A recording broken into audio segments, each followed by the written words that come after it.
Book 17. When the child of morning, rosy-fingered Dawn, appeared, Telemachus bound on his sandals and took a strong spear that suited his hands, for he wanted to go into the city. "Old friend," said he to the swineherd, "I will now go to the town and show myself to my mother, for she will never leave off grieving till she has seen me. As for this unfortunate stranger, take him to the town and let him beg there of any one who will give him a drink and a piece of bread. I have trouble enough of my own, and cannot be burdened with other people." If this makes him angry, so much the worse for him, but I like to say what I mean. Then Ulysses said, "Sir, I do not want to stay here. A beggar can always do better in town than country, for any one who likes can give him something. I am too old to care about remaining here at the beck and call of a master. Therefore let this man do as you have just told him, and take me to the town as soon as I have had a warm by the fire, and the day has got a little heat in it. My clothes are wretchedly thin, and this frosty morning I shall be perished with cold, for you say the city is some way off." On this Telemachus strode off through the yards, brooding his revenge upon the suitors. When he reached home he stood his spear against a bearing post of the cloister, crossed the stone floor of the cloister itself, and went inside. Nurse Eurycleia saw him long before any one else did. She was putting the fleeces onto the seats, and she burst out crying as she ran up to him. All the other maids came too, and covered his head and shoulders with their kisses. Penelope came out of her room looking like Diana or Venus, and wept as she flung her arms about her son. She kissed his forehead and both his beautiful eyes. "Light of my eyes," she cried as she spoke fondly to him. "Oh, so you are come home again. I made sure I was never going to see you any more. To think of your having gone off to Pylos without saying anything about it or obtaining my consent. But come, tell me what you saw." "Do not scold me, mother," answered Telemachus, "nor vex me, seeing what a narrow escape I have had, but wash your face, change your dress, go upstairs with your maids, and promise full and sufficient hecatombs to all the gods, if Jove will only grant us our revenge upon the suitors. I must now go to the place of assembly to invite a stranger who has come back with me from Pylos. I sent him on with my crew, and told Piraeus to take him home and look after him till I could come for him myself." She heeded her son's words, washed her face, changed her dress, and vowed full and sufficient hecatombs to all the gods if they would only vouchsafe her revenge upon the suitors. Telemachus went through, and out of the cloisters, spear in hand, not alone, for his 2 fleet dogs went with him. Minerva endowed him with a presence of such divine comeliness that all marvelled at him as he went by, and the suitors gathered round him with fair words in their mouths and malice in their hearts. But he avoided them, and went to sit with Mentor, Antiphus, and Halitherses, old friends of his father's house, and they made him tell them all that had happened to him. Then Piraeus came up with Theoclymenus, whom he had escorted through the town to the place of assembly, whereon Telemachus at once joined them. Piraeus was the first to speak. "Telemachus," said he, "I wish you would send some of your women to my house to take away the presents Menelaus gave you." "We do not know, Piraeus," answered Telemachus, "what may happen. If the suitors kill me in my own house and divide my property among them, I would rather you had the presents than that any of those people should get hold of them. If on the other hand I manage to kill them, I shall be much obliged if you will kindly bring me my presents." With these words he took Theoclymenus to his own house. When they got there they laid their cloaks on the benches and seats, went into the baths, and washed themselves. When the maids had washed and anointed them, and had given them cloaks and shirts, they took their seats at table. A maidservant then brought them water in a beautiful golden ewer, and poured it into a silver basin for them to wash their hands, and she drew a clean table beside them. An upper servant brought them bread, and offered them many good things of what there was in the house. Opposite them sat Penelope, reclining on a couch by one of the bearing posts of the cloister, and spinning.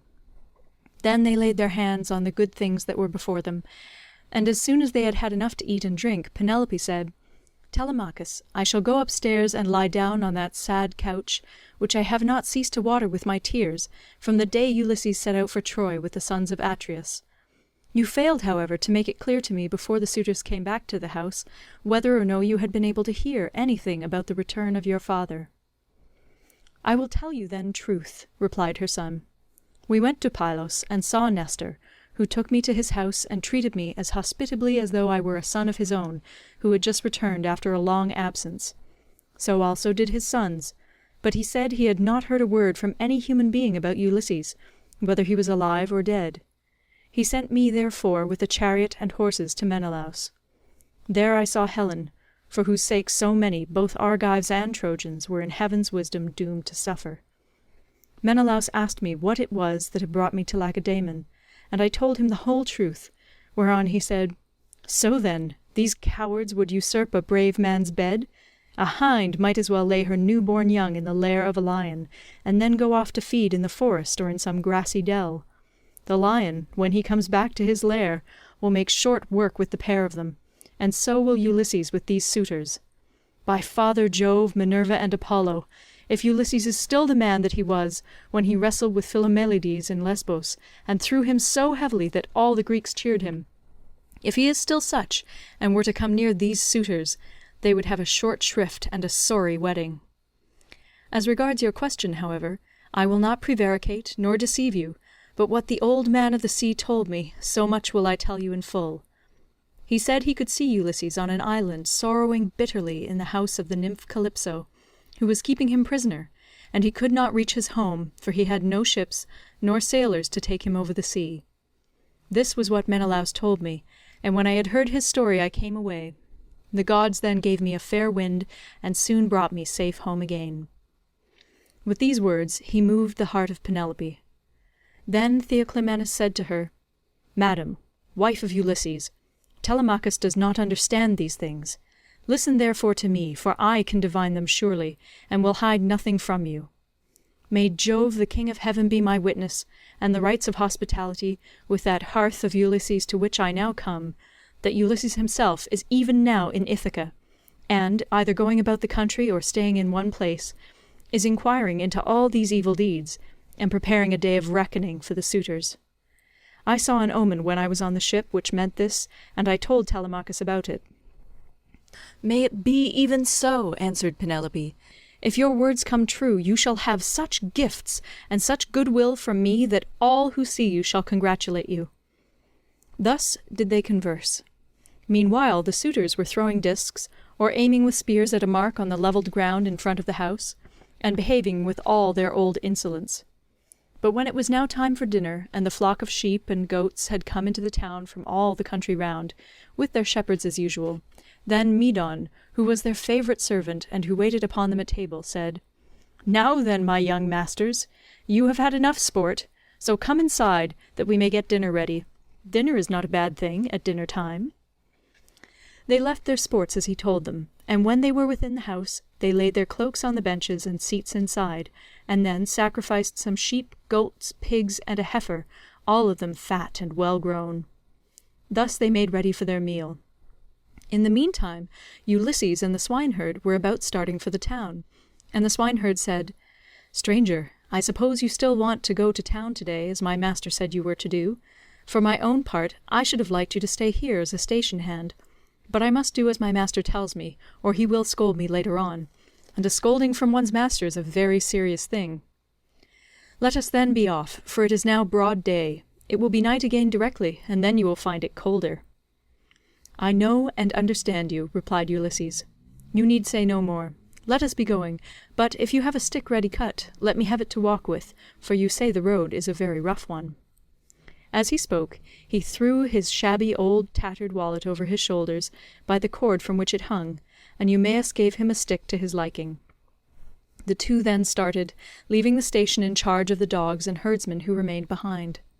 The swineherd led the way, and his master followed after, looking like some broken-down old tramp, as he leaned upon his staff, and his clothes were all in rags.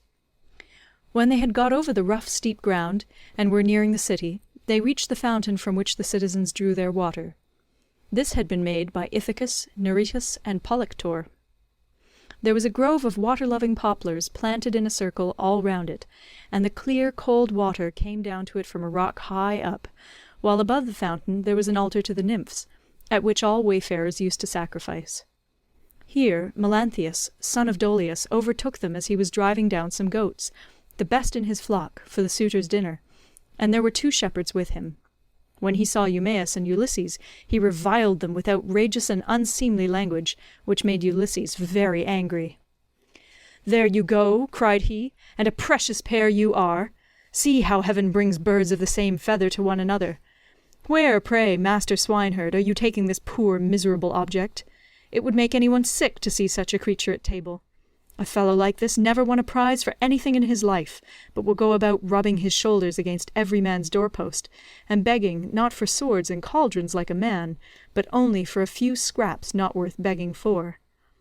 If you would give him to me for a hand on my station, he might do to clean out the folds, or bring a bit of sweet feed to the kids, and he could fatten his thighs as much as he pleased on whey. But he has taken to bad ways, and will not go about any kind of work. He will do nothing but beg victuals all the town over, to feed his insatiable belly. I say, therefore, and it shall surely be, if he goes near Ulysses' house, he will get his head broken by the stools they will fling at him, till they turn him out." On this, as he passed, he gave Ulysses a kick on the hip out of pure wantonness, but Ulysses stood firm, and did not budge from the path. For a moment he doubted whether or no to fly at Melanthius and kill him with his staff, or fling him to the ground and beat his brains out. He resolved, however, to endure it, and keep himself in check, but the swineherd looked straight at Melanthius and rebuked him, lifting up his hands and praying to heaven as he did so. "Fountain nymphs," he cried, "children of Jove, if ever Ulysses burned you thigh bones covered with fat, whether of lambs or kids, grant my prayer that heaven may send him home. He would soon put an end to the swaggering threats with which such men as you go about insulting people gadding all over the town, while your flocks are going to ruin through bad shepherding." Then Melanthius the goatherd answered, "You ill-conditioned cur, what are you talking about? Some day or other I will put you on board ship, and take you to a foreign country, where I can sell you and pocket the money you will fetch. I wish I were as sure that Apollo would strike Telemachus dead this very day, or that the suitors would kill him, as I am that Ulysses will never come home again." With this he left them to come on at their leisure, while he went quickly forward and soon reached the house of his master. When he got there he went in and took his seat among the suitors, opposite Eurymachus, who liked him better than any of the others. The servants brought him a portion of meat, and an upper woman servant set bread before him that he might eat. Presently Ulysses and the swineherd came up to the house and stood by it, amid a sound of music, for Phemius was just beginning to sing to the suitors. Then Ulysses took hold of the swineherd's hand, and said, "Eumaeus, this house of Ulysses is a very fine place. No matter how far you go, you will find few like it. One building keeps following on after another. The outer court has a wall with battlements all round it. The doors are double folding and of good workmanship. It would be a hard matter to take it by force of arms. I perceive, too, that there are many people banqueting within it, for there is a smell of roast meat, and I hear a sound of music, which the gods have made to go along with feasting." Then Eumaeus said, "You have perceived aright, as indeed you generally do. But let us think what will be our best course. Will you go inside first and join the suitors, leaving me here behind you, or will you wait here and let me go in first? But do not wait long, or some one may see you loitering about outside and throw something at you. Consider this matter, I pray you." And Ulysses answered, "I understand and heed. Go in first and leave me here where I am. I am quite used to being beaten and having things thrown at me. I have been so much buffeted about in war and by sea that I am case-hardened, and this too may go with the rest. But a man cannot hide away the cravings of a hungry belly. This is an enemy which gives much trouble to all men. It is because of this that ships are fitted out to sail the seas, and to make war upon other people." As they were thus talking, a dog that had been lying asleep raised his head and pricked up his ears. This was Argos, whom Ulysses had bred before setting out for Troy, but he had never had any work out of him. In the old days he used to be taken out by the young men when they went hunting wild goats, or deer, or hares, but now that his master was gone, he was lying neglected on the heaps of mule and cow dung that lay in front of the stable doors, till the men should come and draw it away to manure the great close, and he was full of fleas. As soon as he saw Ulysses standing there, he dropped his ears and wagged his tail, but he could not get close up to his master. When Ulysses saw the dog on the other side of the yard, dashed a tear from his eyes without Eumaeus seeing it, and said, "Eumaeus, what a noble hound that is over yonder on the manure heap! His build is splendid. Is he as fine a fellow as he looks? Or is he only one of those dogs that come begging about a table, and are kept merely for show?" "This hound," answered Eumaeus, "belonged to him who has died in a far country. If he were what he was when Ulysses left for Troy, he would soon show you what he could do. There was not a wild beast in the forest that could get away from him when he was once on its tracks. But now he has fallen on evil times, for his master is dead and gone, and the women take no care of him. Servants never do their work when their master's hand is no longer over them, for Jove takes half the goodness out of a man when he makes a slave of him." As he spoke, he went inside the buildings to the cloister where the suitors were, but Argos died as soon as he had recognized his master. Telemachus saw Eumaeus long before anyone else did, and beckoned him to come and sit beside him. So he looked about and saw a seat lying near where the carver sat serving out their portions to the suitors. He picked it up, brought it to Telemachus's table, and sat down opposite him. Then the servant brought him his portion, and gave him bread from the bread-basket. Immediately afterwards Ulysses came inside, looking like a poor miserable old beggar, leaning on his staff, and with his clothes all in rags. He sat down upon the threshold of ashwood just inside the doors, leading from the outer to the inner court, and against a bearing-post of cypress wood, which the carpenter had skilfully planed, and had made to join truly with rule and line. Telemachus took a whole loaf from the bread-basket, with as much meat as he could hold in his 2 hands, and said to Eumaeus, "Take this to the stranger, and tell him to go the round of the suitors and beg from them. A beggar must not be shamefaced."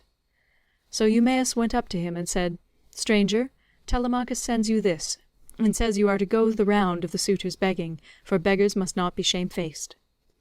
Ulysses answered, "May King Jove grant all happiness to Telemachus, and fulfil the desire of his heart." Then with both hands he took what Telemachus had sent him, and laid it on the dirty old wallet at his feet. He went on eating it while the bard was singing, and had just finished his dinner as he left off. The suitors applauded the bard, whereon Minerva went up to Ulysses, and prompted him to beg pieces of bread from each one of the suitors, that he might see what kind of people they were, and tell the good from the bad. But come what might, she was not going to save a single one of them. Ulysses therefore went on his round, going from left to right, and stretched out his hands to beg as though he were a real beggar. Some of them pitied him, and were curious about him, asking one another who he was and where he came from. Whereon the goatherd Melanthius said, "Suitors of my noble mistress, I can tell you something about him, for I have seen him before. The swineherd brought him here, but I know nothing about the man himself, nor where he comes from." On this Antinous began to abuse the swineherd. "You precious idiot," he cried, "what have you brought this man to town for? Have we not tramps and beggars enough already to pester us as we sit at meat? Do you think it a small thing that such people gather here to waste your master's property, and must you needs bring this man as well?" And Eumaeus answered, "Antinous, your birth is good, but your words evil. It was no doing of mine that he came here. Who is likely to invite a stranger from a foreign country, unless it be one of those who can do public service as a seer, a healer of hurts, a carpenter, or a bard who can charm us with his songs? Such men are welcome all the world over, but no one is likely to ask a beggar who will only worry him. You are always harder on Ulysses' servants than any of the other suitors are, and above all on me, but I do not care so long as Telemachus and Penelope are alive and here." But Telemachus said, "Hush, do not answer him. Antinous has the bitterest tongue of all the suitors, and he makes the others worse." Then turning to Antinous he said, "Antinous, you take as much care of my interests as though I were your son. Why should you want to see this stranger turned out of the house? Heaven forbid! Take something and give it him yourself. I do not grudge it. I bid you take it. Never mind my mother, nor any of the other servants in the house. But I know you will not do what I say, for you are more fond of eating things yourself than of giving them to other people." "What do you mean, Telemachus," replied Antinous, "by this swaggering talk? If all the suitors were to give him as much as I will, he would not come here again for another 3 months." As he spoke, he drew the stool on which he rested his dainty feet from under the table, and made as though he would throw it at Ulysses, but the other suitors all gave him something, and filled his wallet with bread and meat. He was about, therefore, to go back to the threshold and eat what the suitors had given him, but he first went up to Antinous and said, "Sir, give me something. You are not surely the poorest man here. You seem to be a chief, foremost among them all. Therefore you should be the better giver, and I will tell far and wide of your bounty. I too was a rich man once, and had a fine house of my own. In those days I gave to many a tramp such as I now am, no matter who he might be nor what he wanted. I had any number of servants, and all the other things which people have who live well and are accounted wealthy. But it pleased Jove to take all away from me. He sent me with a band of roving robbers to Egypt. It was a long voyage, and I was undone by it. I stationed my ships in the river Aegyptus, and bade my men stay by them and keep guard over them, while we sent out scouts to reconnoitre from every point of vantage. But the men disobeyed my orders, took to their own devices, and ravaged the land of the Egyptians, killing the men, and taking their wives and children captives. The alarm was soon carried to the city, and when they heard the war cry, the people came out at daybreak till the plain was filled with soldiers, horse and foot, and with the gleam of armour. Then Jove spread panic among my men, and they would no longer face the enemy, for they found themselves surrounded. The Egyptians killed many of us, and took the rest alive to do forced labour for them. As for myself, they gave me to a friend who met them, to take to Cyprus, Demeter by name, son of Iasus, who was a great man in Cyprus. Thence I am come hither in a state of great misery. Then Antinous said, What god can have sent such a pestilence to plague us during our dinner? Get out into the open part of the court, or I will give you Egypt and Cyprus over again for your insolence and importunity. You have begged of all the others, and they have given you lavishly, for they have abundance round them, and it is easy to be free with other people's property when there is plenty of it. On this Ulysses began to move off, and said, Your looks, my fine sir, are better than your breeding. If you were in your own house, you would not spare a poor man so much as a pinch of salt, for though you are in another man's and surrounded with abundance, you cannot find it in you to give him even a piece of bread. This made Antinous very angry, and he scowled at him, saying, You shall pay for this before you get clear of the court. With these words he threw a footstool at him, and hit him on the right shoulder-blade near the top of his back. Ulysses stood firm as a rock, and the blow did not even stagger him, but he shook his head in silence as he brooded on his revenge. Then he went back to the threshold, and sat down there, laying his well-filled wallet at his feet. "Listen to me," he cried, "you suitors of Queen Penelope, that I may speak even as I am minded. A man knows neither ache nor pain if he gets hit while fighting for his money, or for his sheep or his cattle, and even so Antinous has hit me while in the service of my miserable belly, which is always getting people into trouble. Still, if the poor have gods and avenging deities at all, I pray them that Antinous may come to a bad end before his marriage." "Sit where you are and eat your victuals in silence, or be off elsewhere," shouted Antinous. "If you say more, I will have you dragged hand and foot through the courts, and the servants shall flay you alive." The other suitors were much displeased at this, and one of the young men said, "Antinous, you did ill in striking that poor wretch of a tramp. It will be worse for you if he should turn out to be some god, and we know the gods go about disguised in all sorts of ways as people from foreign countries, and travel about the world to see who do amiss and who righteously." Thus said the suitors, but Antinous paid them no heed.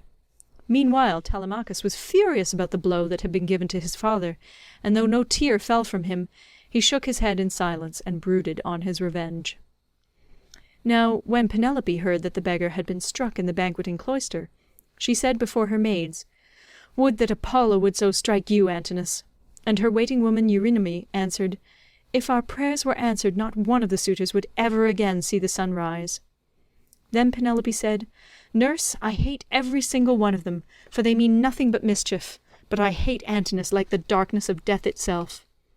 A poor unfortunate tramp has come begging about the house for sheer want. Every one else has given him something to put in his wallet, but Antinous has hit him on the right shoulder-blade with a footstool." Thus did she talk with her maids as she sat in her own room, and in the meantime Ulysses was getting his dinner. Then she called for the swineherd and said, "Eumaeus, go and tell the stranger to come here.